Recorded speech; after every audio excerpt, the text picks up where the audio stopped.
राम है आप सभी को। स्वागत है आपका हमारे इस चैनल वैदिक अभ्यास में।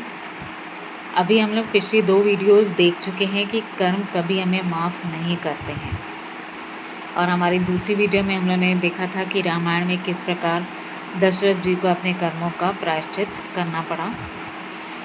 तो एक और एग्जाम्पल इसमें लेते हैं महाभारत का, जिसमें धृतराष्ट्र के पूरे 100 के 100 पुत्रों की हत्या हो गई थी। तो तब उन्होंने श्री कृष्ण से ये प्रश्न पूछा कि मैंने इस जन्म में कोई इतना घिनौना पाप भी नहीं किया कि मेरे 100 के 100 पुत्र मुझसे बिछड़ गए। इसके पीछे आप मुझे बताइए, मेरे ऐसे कौन से कर्म थे जो मुझे सज़ा मिली। तो श्री कृष्ण ने मुस्कुराते हुए उनको दिव्य दृष्टि दी, और तब उन्होंने देखा कि 50 जन्म पहले, 50 बर्थ्स पहले उन्होंने एक ऐसा घिनौना अपराध किया था जिसकी सज़ा उनको 50 बर्थ्स के बाद मिली। क्या था उसमें? वो एक शिकारी थे।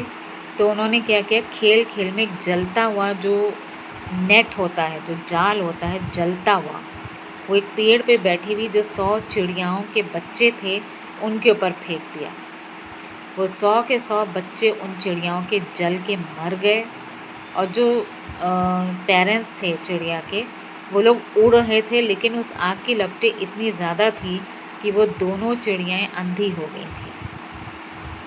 तो अब ये वाला जो इन्होंने कृत्य किया था, इसकी सज़ा उनको 50 बर्थ्स के बाद क्यों मिली? उन्होंने पूछा कि इसकी सज़ा मुझे नेक्स्ट बर्थ में क्यों नहीं मिली? तो श्री कृष्ण ने कहा कि उस जन्म में कोई तुम्हारे इतने पुण्य कर्म नहीं बने थे कि तुम्हें 100 के 100 पुत्र मिले।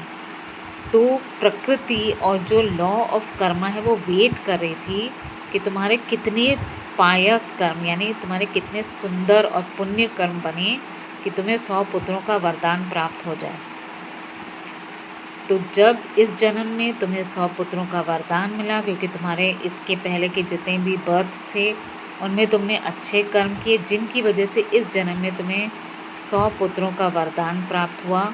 और तब वो एनवायरनमेंट बना और कर्म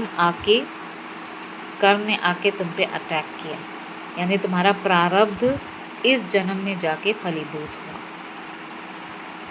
तो आप देख रहे हैं, कर्म कभी माफ़ नहीं करता है, भले देर हो या जल्दी हो, लेकिन कर्म आपको आपके जो कर्मों की सज़ा है वो अवश्य ही देता है। प्रणाम।